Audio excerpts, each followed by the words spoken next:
Meus queridos irmãos, a graça e a paz do Senhor Jesus, tudo bem com vocês? Espero que sim. Nós estamos em uma oportunidade de transmitir a vocês, através dessa mídia social, a lição de número 12 da Escola Bíblica Dominical, classe de jovens. Nós estamos usando dessa oportunidade devido ao momento em que nós estamos passando no nosso país e aqui na nossa cidade, direcionando esse vídeo especificamente, mas não somente a eles, a todos os inscritos no canal aí também, mas sou professor de Escola Bíblica Dominical aqui na ADEMOC do Maracanã, Assembleia de Deus Ministério de Montes Claros, e nós queremos compartilhar com vocês um pouco dessa lição, um resumo, para que vocês possam ter acesso ao conteúdo, para dar continuidade a tudo aquilo que nós temos falado durante todo esse trimestre. O nosso trimestre de lição de jovens trata do tema Jesus Cristo, Filho do Homem, Filho de Deus.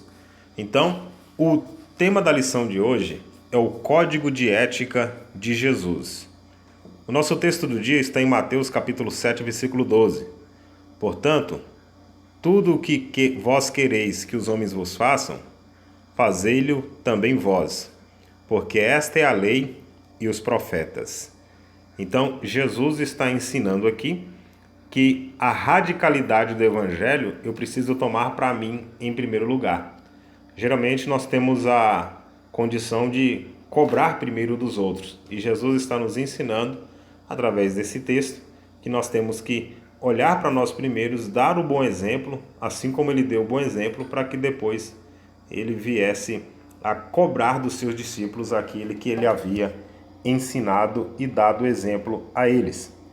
Nossa lição tem por objetivo ressaltar a necessidade da privacidade em nossas disciplinas espirituais, identificar a natureza e característica daquilo que Jesus denomina de tesouro e apontar os princípios para um julgamento reto e justo, segundo os critérios do reino de Deus.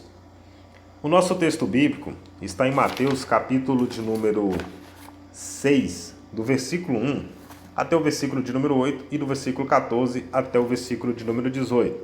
Não vou fazer a leitura do texto aqui no vídeo, você pode fazer essa leitura em casa, pausar o vídeo, para que você possa ter o seu momento devocional e também de estudo bíblico consistente. Esse texto aí trata dos ensinos de Jesus acerca das esmolas, de como ofertar, de como contribuir, de como ajudar o próximo. Jesus fala acerca da oração, como proceder no momento da oração, como se deve orar e como estar preparado para a oração. E no final do texto, no versículo 17, Jesus fala acerca do jejum. Versículo 16, 17 e 18, Jesus fala acerca do jejum. É sabido entre aí os estudiosos de teologia, há um consenso em que Mateus, do 5 ao 7, que está contido no Sermão do Monte, é a síntese da teologia prática cristã. Então, toda a prática cristã, a prática de uma vida cristã baseada no Evangelho, naquilo que Jesus ensina em toda a sua vida, em todo o seu ministério, a síntese dessa vida cristã está contida em Mateus capítulo 5, até o versículo 7. Jesus fala ali de felicidade, Jesus fala ali de testemunho, Jesus fala ali de disciplinas espirituais, relação entre graça e lei. São alguns temas discutidos por Jesus nessas espetaculares linhas. Então, após essa pequena introdução, nós vamos partir agora para a lição. Vamos para o primeiro tópico, e o tópico do número 1 fala em oração, esmolas e jejum. Jesus vai falar nesse tópico, nós vamos falar nesse tópico acerca daquilo que Jesus fala em Mateus capítulo 5 até o versículo de número 7, especificamente nesse Sermão do Monte, trazendo orientações, trazendo um discurso. Na primeira parte aqui do texto, em que Jesus, deixa eu marcar aqui para vocês, nessa primeira parte aqui, Jesus dedica um tempo considerável para discutir as práticas devocionais cotidianas. Olha só, Por que que Jesus levou um tempo considerável para discutir essas práticas cotidianas? Porque a oração, o jejum e as obras de generosidade são práticas importantes e que devem estar implícitas na vida de um cristão. Por isso Jesus leva tempo para ensinar, para discutir acerca disso. Porque quanto melhor for a nossa compreensão sobre algo, melhor vai ser a nossa prática. Então Jesus está ali aplicando tempo, gastando energia, se dedicando a explicar e a ensinar os seus discípulos acerca das práticas devocionais cotidianas. Olha só, a tradição religiosa que Jesus convivia naquela época, eles faziam essas práticas espirituais desde os tempos milenares. Só que, porém, com o passar do tempo, eles não tinham mais aquela celebração, não apresentavam mais diante de Deus com o coração contrito e quebrantado. Eles apresentavam somente diante de Deus com expressões ritualísticas. Então eles só apresentavam diante de Deus como um ritual, não eram mais um coração contrito e quebrantado. Eles não se apresentavam diante de Deus com um desejo de adorar a Deus, mas era apenas como ritual. Eles apenas estavam ali, como o próprio Jesus diz, vocês me honram com os seus lábios, mas o seu coração está longe de mim. Jesus, então, ao falar do Sermão do Monte, ele está ali trazendo uma ressignificação dessas atitudes. Jesus faz uma reflexão para ressignificar essas atitudes cotidianas. Para o quê? Para trazer referência à espiritualidade. Então Jesus chama eles a essa compreensão para que eles pudessem compreender e entender. Então a questão da discrição e da privacidade, que Jesus salienta nos versículos de Mateus capítulo 6, versículo 4, que diz: para que a tua esmola seja dada ocultamente ao teu Pai, que vem em secreto e te recompensará publicamente. Em Mateus 6,18 ele diz: para não pareceres aos homens que jejuas, mas sim a teu Pai que está em oculto. E teu Pai que vê o que está em oculto, te recompensará. Então Jesus traz esse princípio da discrição e da privacidade, porque eles estavam fazendo as práticas devocionais cotidianas somente no aspecto ritualístico, para mostrar para as outras pessoas que eles estavam fazendo. Só que, como é o título do subtópico 1, nossa vida devocional é para Deus. Nossa vida devocional, deixa eu voltar aqui, nossa vida devocional é para Deus. Então Jesus mostra para eles que esse conceito da descrição e privacidade deveria ser seguido por eles. Então vamos dar continuidade aqui à lição. O primeiro aspecto para nós analisarmos a questão das práticas devocionais cotidianas são elas: oração, jejum e ajuda aos necessitados, a prática da generosidade, as esmolas, a contribuição. Por que que você ora? Você ora com que objetivo? Ao jejumar, você espera o quê? Quando você é generoso com alguém, você pratica isso com que intenção? Uma certa vez uma pessoa usou de generosidade, de benevolência para comigo, me abençoou com algo. E aí depois essa pessoa disse assim: sempre que você recebe algo de alguém, você está em dívida com aquela pessoa. Ou seja, é alguém que me abençoou com o intuito de aguardar de mim mesmo algo em troca. É claro que uma pessoa grata vai sempre ter um coração grato para com aquele que o abençoou. Mas quando eu tenho disponibilidade no meu coração de abençoar alguém, Jesus orienta que não saiba a sua mão esquerda o que faz a direita ou vice-versa. Então Jesus fala dessa privacidade para quê? Para que não haja um interesse daquele que faz, para que não haja um interesse daquele que contribui. Se eu estou abençoando alguém, sendo generoso com alguém, eu não tenho que ter interesse em ter destaque por aquilo, muito menos um retorno por aquilo que eu estou fazendo. Um retorno no sentido de ter um reconhecimento, de que as pessoas vejam que eu estou fazendo aquilo. Então, Medita nessa reflexão. Quando você ora com que objetivo? Quando você jejuma com que objetivo? Infelizmente, as práticas devocionais, elas estão muito deturpadas. Muitas pessoas oram simplesmente pedindo. Muitas pessoas oram somente para pedir algo a Deus. E a oração, ela é constituída de adoração, ela é constituída de confissão de pecados, de arrependimento. A oração, ela é construída, a própria oração do Pai Nosso. Jesus faz diversos pontos distintos. Ele ora pelo pão, ele ora pelo perdão, ele ora engrandecendo a Deus, ele suplica. Então, a oração não é só pedir. E, infelizmente, muitas pessoas têm orado somente com esse objetivo, de receber algo em troca, de barganhar com Deus. Quanto mais eu orar, mais Deus vai me dar. Quando jejuma também, jejuns baseado em retornos para a sua vida material. A pergunta é: por que você ora, por que você jejuma e por que você pratica a generosidade? A resposta, ela é única: a glória de Deus. Tem que ser para a glória de Deus. Se você não faz isso para a glória de Deus, você está fazendo em vão. Você está fazendo algo que não vai te trazer nenhum benefício espiritual, de acordo com o ensinamento de Jesus.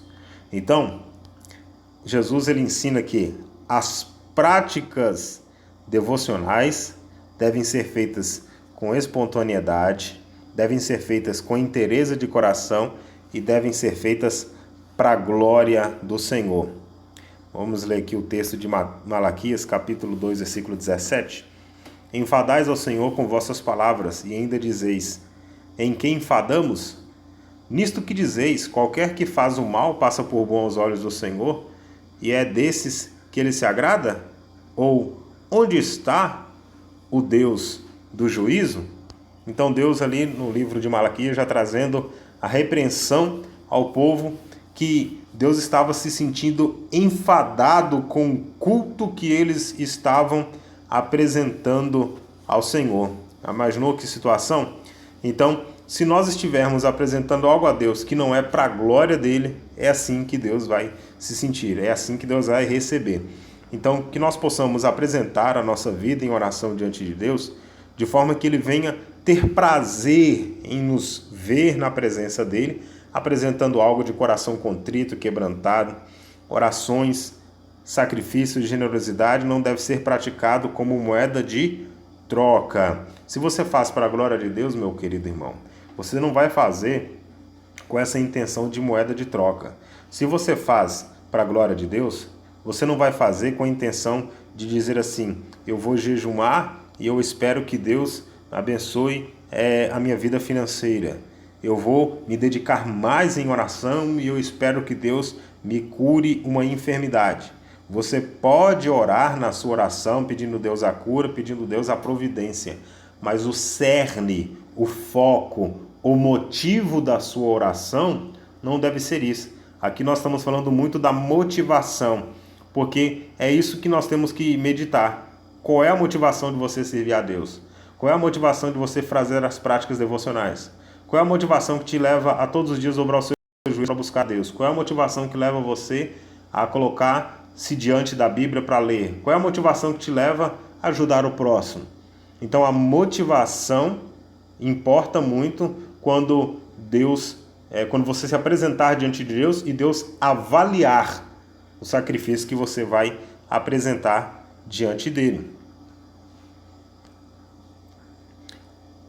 Nossa oração não tem por objetivo, isso aqui é muito interessante, nossa oração não tem por objetivo modificar nada no coração de Deus. Pelo contrário, nós oramos para que haja em nós sensibilidade e maturidade. Irmãos, maturidade. Nós precisamos adquirir sensibilidade e maturidade. Cristãos maduros que cresceram na fé. Paulo fala: quando eu era menino fazia coisa de menino, mas quando eu cresci eu deixei as coisas de menino para trás.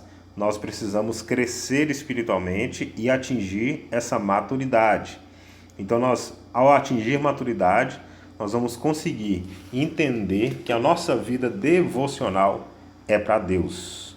Nosso jejum não é combustível para nenhum tipo de batalha espiritual. É uma prática devocional com a finalidade de lembrar-nos que somos frágeis e efêmeros. Então, nosso jejum apresentado diante de Deus, assim como a nossa oração, assim como a nossa oferta, como a nossa esmola, tudo isso tem que ser feito para a glória de Deus. Vamos ler esse texto aqui, Colossenses 3,17. E quando fizerdes por palavras ou por obras, fazei tudo em nome do Senhor Jesus, dando por ele graças a Deus Pai.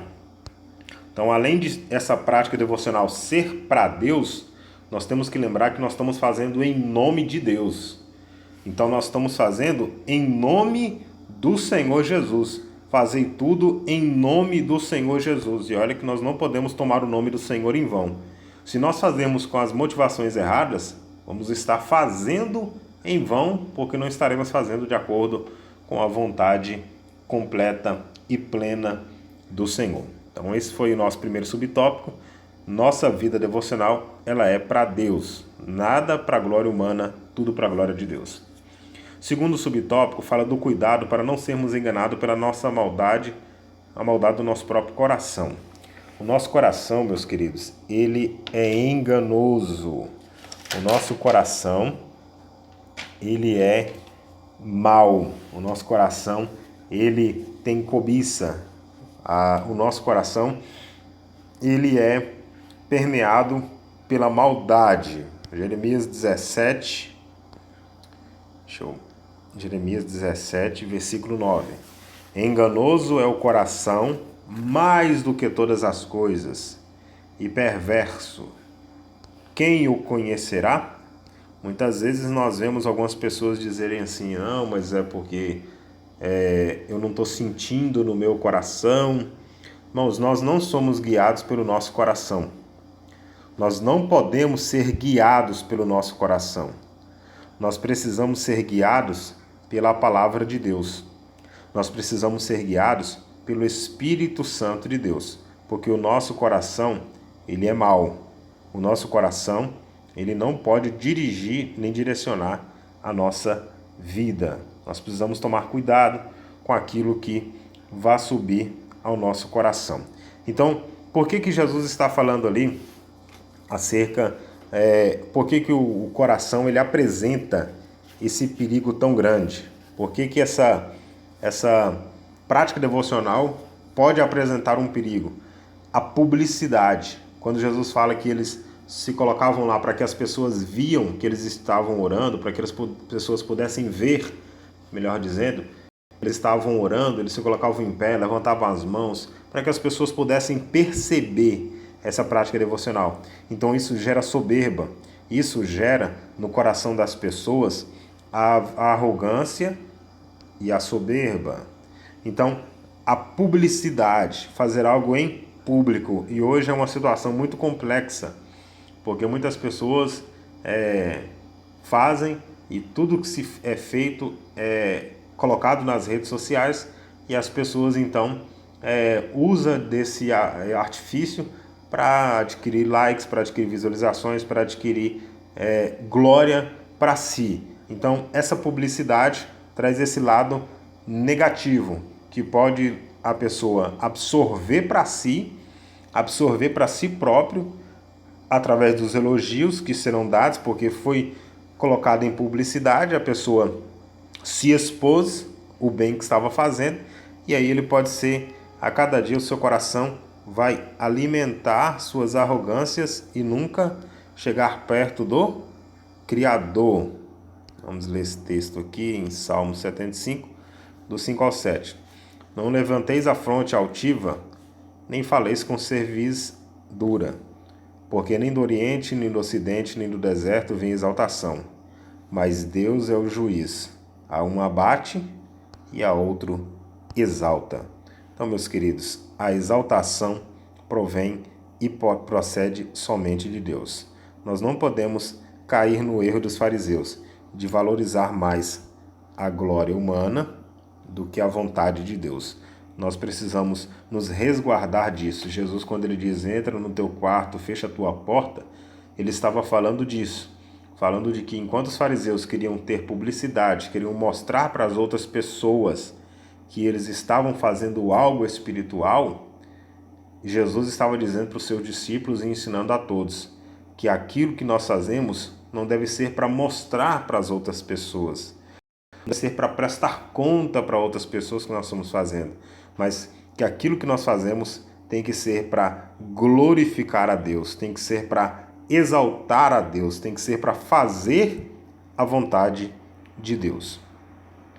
O terceiro subtópico fala sobre os riscos da espetacularização, ou seja, é uma situação em que o espetáculo, as pessoas vão tratar aquilo que é o reino de Deus como algo que se julgue como espetáculo. Por quê? Porque se ele está usando de artifício daquilo que ele pratica, das disciplinas espirituais, oração, o jejum e a esmola, a generosidade, a prática da generosidade, se ele coloca isso em prática, ele vai estar estando em público, então isso vai ser o quê?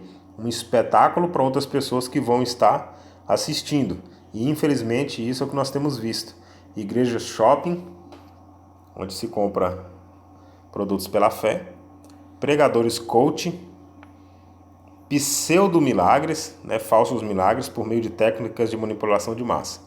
Então isso tudo atrai pessoas, isso traz resultado financeiro, isso traz o que aqueles que projetaram esse tipo de espetacularização da fé, traz o resultado que eles queriam, que é os resultados financeiros de sucesso. Porém, não glorifica o nome de Jesus. Então, se não glorifica o nome de Jesus, meu irmão, tá por fora. Se não glorifica o nome de Jesus, não adianta. Se não glorifica o nome de Jesus, não tem jeito. Vai ter problemas. Então, hoje nós temos os usos das redes sociais e isso aí ficou um pouco mais complexo, ficou mais espetacularizado, porque cada aparelho celular é um meio de transmissão na mão de cada pessoa. Então eu estou usando essa ferramenta aqui para transmitir uma aula de EBD, mas também da mesma forma é uma ferramenta para outras pessoas usar para se promover a si próprio. E olha que exemplo interessante que Jesus deixou. Jesus poderia ter ido à Grécia. Jesus poderia ter ido à Grécia, que era o centro cultural da época. Porém, Jesus preferiu ficar aonde? Na Judéia. Jesus preferiu ficar na Judéia. Deixa eu aumentar aqui. Jesus prefere ficar na Judéia. E de lá promover uma revolução do mundo através da humildade. Interessante que quando Jesus cura algumas pessoas, ele fala assim, olha, vai, entra por aqui, não fala nada com ninguém, e aí a pessoa saía no versículo seguinte falando que ele saía espalhando para todo mundo que Jesus tinha feito. Então Jesus, de forma humilde, não trouxe espetacularização da fé. Jesus não fazia nada para poder aparecer. Jesus fazia tudo para a glória de Deus. E esse foi o exemplo de Jesus, para que nós pudéssemos seguir da mesma forma. Saber que a nossa vida devocional é para Deus, saber que nós temos que ter cuidado com o engano e com a maldade do nosso próprio coração e os riscos que essa espetacularização da fé pode trazer para a nossa vida. A gente ser enganado aí por pregadores coach, por pseudo-milagres, por pessoas que não estão interessadas em transmitir a mensagem do Evangelho para a glória de Deus, mas pessoas que estão interessadas em transmitir algo para a glória própria. Então vamos para o tópico 2, acerca das práticas devocionais, acerca do código de conduta, o código de ética de Jesus. Ele fala sobre o tesouro. Jesus fala sobre tesouro no céu, tesouro na terra. Quando a Bíblia fala sobre tesouro, Jesus ele está falando sobre entesourar. Jesus está falando sobre aquilo que nós temos como algo que é prioridade. Jesus está falando sobre aquilo que nós temos como algo de valor. Então, quando Jesus nos ensina sobre entesourar, ele está falando sobre a forma como nós vamos administrar os nossos bens e os nossos desejos. Então, como que eu vou administrar os meus bens? Como que eu vou administrar as minhas vontades, meus sonhos, meus desejos? Se eu entesourar isso no meu coração, isso vai ser prioridade na minha vida. Então, em detrimento do reino de Deus, isso aqui vai ser em primeiro lugar. Então, na prática, entesourar os meus bens e os meus desejos é eu dar prioridade a isso e colocar o reino de Deus em segundo plano, e em alguns casos pessoas colocam o terceiro, quarto ou último quando é lembrado. Então, quando Jesus fala que nós devemos guardar o nosso bom tesouro nos céus, ele está trazendo essa referência de que nós precisamos colocar como prioridade o reino de Deus. Hoje nós temos uma sociedade que é consumista e imediatista. Por isso, irmãos,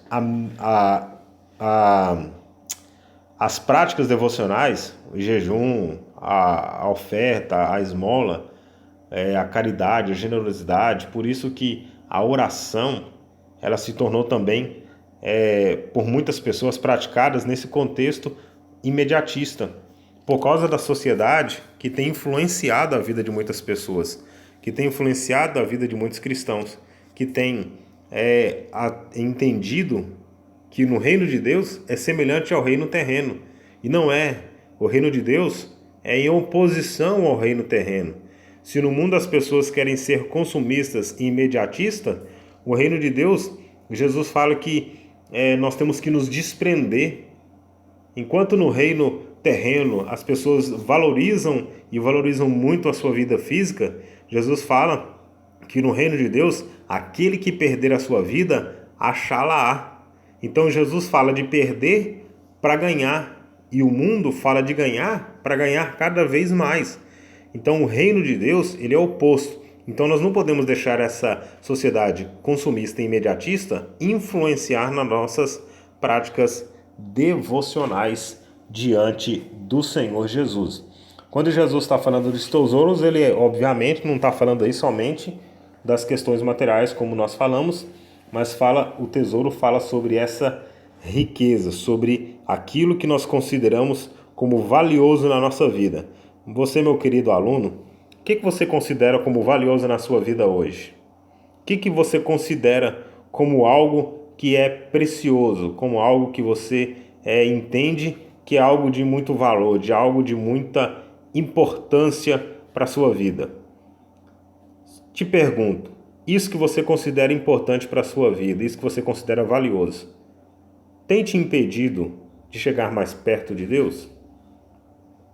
Se isso tem te impedido de chegar mais próximo de Deus, se tem te impedido a sua comunhão com Deus, é porque você está entesourando isso que você julga ser valioso. Você está entesourando esse bem que você tem, esse sonho.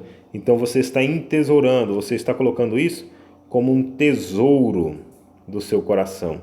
Então você precisa entender aquilo que Jesus está falando. Olha só, o Sermão do Monte, ele vai trazer, deixa eu passar aqui para o final, ele vai trazer essa interpretação. O Sermão do Monte nos dá entendimento sobre as recompensas. Deixa eu pincelar melhor aqui.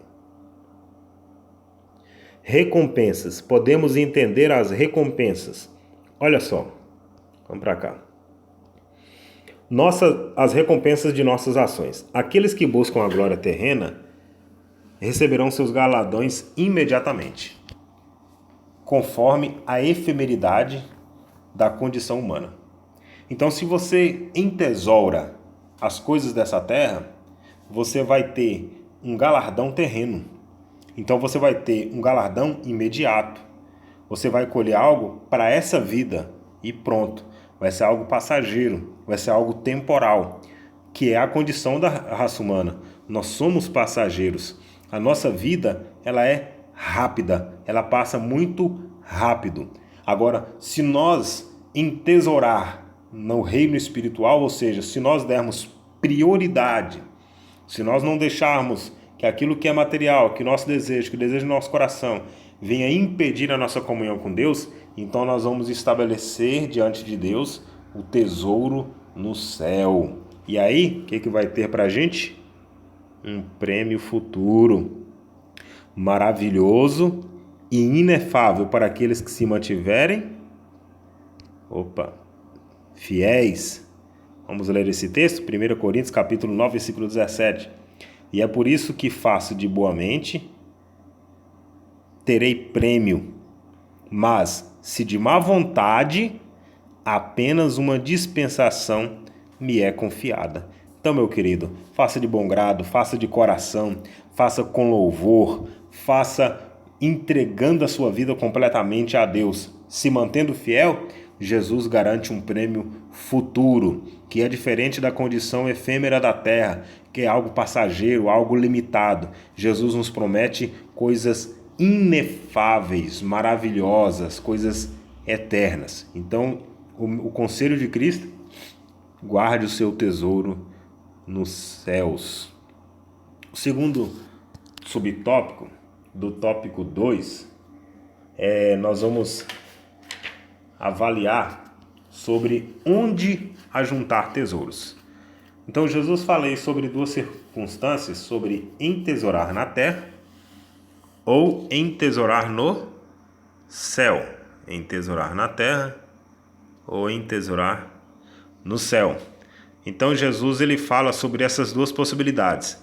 Nós podemos reconhecer os nossos bens e a nossa matéria, nossos recursos, aquilo que a gente tem, tudo que você adquiriu da sua vida, você pode tratar de duas formas. O resultado disso foi pelo seu esforço e pela sua dedicação, ou você pode reconhecer que foi pela graça imerecida e bondosa de Deus. Se você reconhece que foi pelo seu esforço, tesouro na terra. Você está entesourando na terra. Você está sim soberbecendo e não reconhecendo que Deus te abençoou com algo. A vida é dom de Deus. O seu trabalho é dom de Deus. Os seus bens é dom de Deus. A sua família é dom de Deus. Então, por mais que você se esforçou, se dedicou, lutou, trabalhou para conquistar, é tudo consequência da bondosa graça de Deus. Então, se você reconhece que é pelo seu esforço somente, entesoura na terra. Você vai ter a sua recompensa terrena. Agora, se você reconhece que aquilo que você tem, porque a questão de vida espiritual, nós temos que reconhecer a soberania de Deus. Nós temos que reconhecer que tudo que nós temos provém de Deus. Nós temos que reconhecer que Deus, ele é aquele que provém todas as coisas na nossa vida. E quando nós reconhecemos isso, nós estamos guardando tesouro nos céus. Nós estamos rendendo louvor. Porque não é só reconhecer que Deus dá. Porque quando nós reconhecemos que é Deus que dá, nós estamos dando louvor. Nós estamos rendendo glória. Nós estamos rendendo adoração a Deus. Nós estamos rendendo louvor ao nome do Senhor. Então, a lógica do Evangelho aí, ela traz um confrontamento completamente diferente àquilo que o mundo expõe. Porque o mundo alia muitas vezes o pensamento de que Deus não é necessário. Porém, Tiago capítulo 1, versículo 17 diz que toda boa dádiva e todo dom perfeito vem do alto, descendo do Pai das luzes, em que não há mudança e nem há sombra de variação. Quando nós falamos isso, nós não tiramos a responsabilidade do homem. Nós não tiramos a responsabilidade e o esforço humano em nada. Até porque a Bíblia condena o preguiçoso. Provérbios 4, 13, versículo 4. Então, o homem se esforça, o homem faz, o homem colhe os frutos daquilo. Mas na hora que ele chega e vê tudo aquilo que ele recebeu, tudo aquilo que ele conquistou, ele reconhece que tudo que ele tem, olha só, a fonte de todo bem é Deus. Salmo capítulo 13, versículo 6. Cantarei ao Senhor, porque me tem feito muito bem. Salmo capítulo 34, 10. Os filhos dos leões necessitam e sofrem fome, mas aqueles que buscam o Senhor, de nada tem falta. Então, assim sendo, cabe a nós valorizar a benignidade de Deus. Então, Deus é bom, meu irmão. Deus é maravilhoso. Por mais que você vá para a faculdade, estude, por mais que você preste um concurso, se esforce no seu trabalho, renda-se à adoração, à bondade de Deus. Creia, tudo que você tem, tudo que você recebeu é pela graça e pela misericórdia de Deus. Tudo que você recebeu é para louvor e para a glória do nome do Senhor. Para encerrar, Jesus reflete a necessidade de reconhecer a repercussão eterna de tudo aquilo que nós fazemos. Então, tudo que nós fizermos, existe uma repercussão eterna. Por isso, nós precisamos entender a questão de entesourar no céu e entesourar na terra. Porque Deus há de trazer juízo a toda obra e até tudo que está encoberto, quer seja bom, quer seja mal. Então, tudo será revelado. Por isso, a recomendação bíblica é: guarde, ajunte o seu tesouro no céu, porque se você ajuntar o seu tesouro no céu, você vai ajuntar no lugar certo, fazendo a vontade de Deus, glorificando o nome de Jesus Cristo, entregando a sua vida completamente ao Senhor.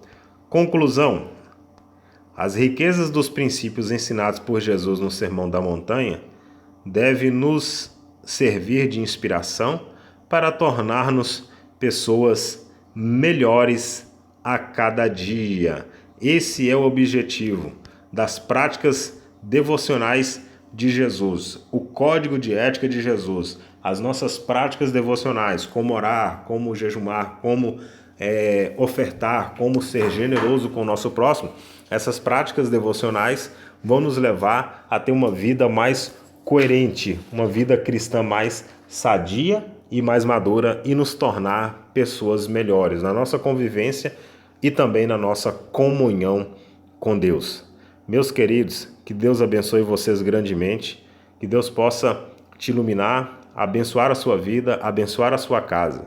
Para encerrar, quero fazer uma oração juntamente com você, e eu quero conclamar você a orar comigo pela nossa nação, orar pela nossa cidade, orar pelo nosso estado, orar pelo mundo, orar pela Itália, pela Espanha, por todos aqueles que estão sofrendo nas repercussões e desdobramentos deste vírus Covid-19 que tem feito vítimas e mais vítimas, e a nossa obrigação como cristão é estar sempre trazendo uma palavra de conforto, de consolo, de esperança e também orando a Deus, que é uma ferramenta poderosa que o Senhor nos deu. Curva a tua cabeça, fecha os teus olhos. Soberano Deus, eterno Pai, em nome do Senhor Jesus, eu te louvo por essa oportunidade de transmitir este resumo da lição de Escola Bíblica Dominical de Jovens.